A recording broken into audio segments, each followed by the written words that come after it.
Hi and welcome to the channel. In today's episode, what we will discuss is how to create a fleet within Fjord Serpents, Vikings at War.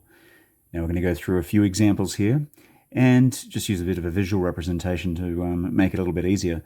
But for now, let's get started. The first two things that you'd consider before you even start making your fleet is A, what faction you're going to be. So you're going to have to choose Norse or Danes or Norwegians and Danes. And then you're also going to have to detail your unique leader, which has skill points that can be distributed amongst a variety of different places to make them unique. And that will be a separate video. This video, I really want to focus on just raw points costs and how putting troops on a boat works, I guess, is the best way to put that. Leaders and heroes and all those things are aside. They're a separate thing. But they do come within the fleet creation itself. But they're just an external part of what we're trying to achieve here today with looking at this. So Fjord Serpents currently has 4 game sizes. Now these game sizes aren't set in stone. They're just a guide to what you might want to use, and it's totally flexible to the point where you and your opponent could agree to use a certain amount of points extra or less, depending on what you want to achieve with your game.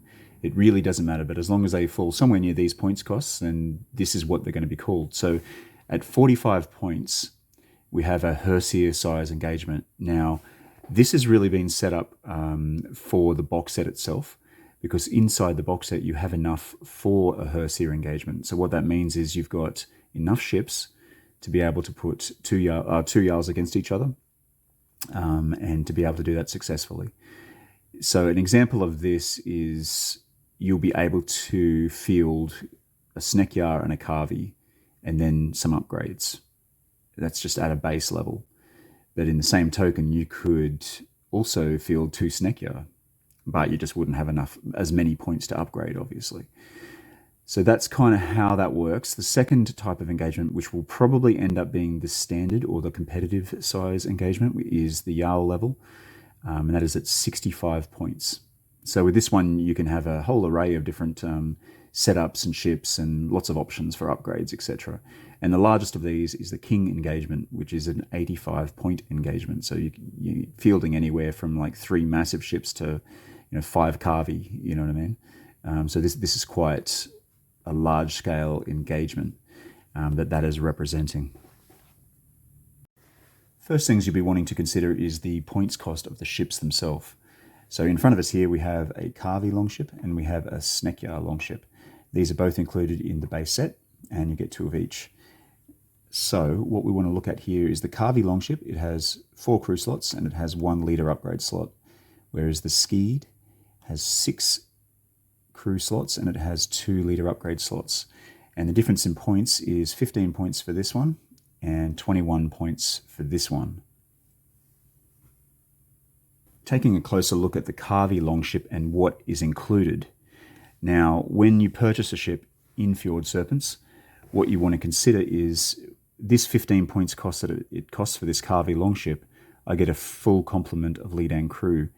So to start with, and this is a good visual representation, is what that looks like is I would have up to 3 spearmen that I could have, and then I could have 1 missile unit, and that could either be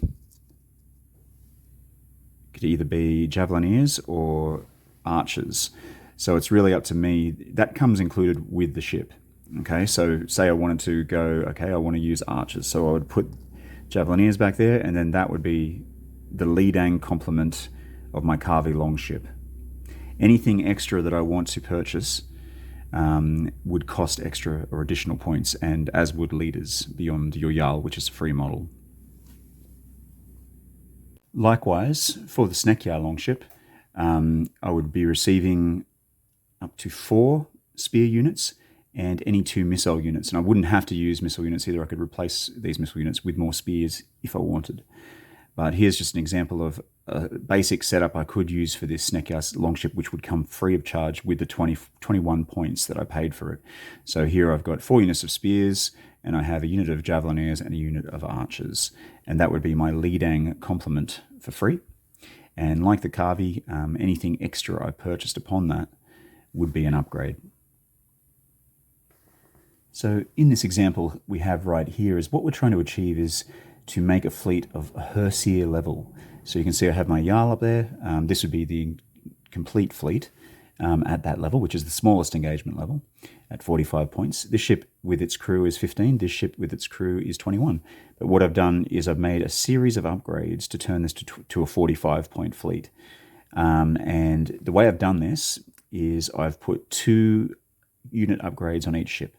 So with this Carvey, it still has its bowmen and it has a unit of spearmen, which were free.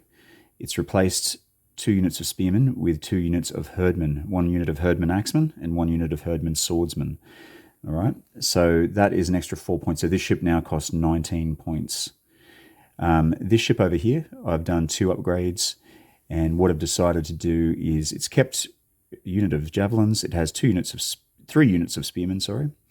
Right there, has the Jarl obviously, and it has 2 upgradable units. So it has the herdman swordsman. It has another unit of herdman swordsman, and it also has some berserks as well. So that's an additional 5 points under the cost of that ship, which makes this ship 26 points. Together, we now have a 45-point fleet. Other things you might want to consider are that, in theory, like I could just make this whole ship elite. I could put all of these upgraded troops up onto this ship if I wanted, and then just keep this all as leadang. The way that you design these ships is entirely up to you, to what sort of flavor you like to play with. And each of these troops obviously has its own advantages and works well with other types of troops to make certain combinations, which you need to keep in mind as well.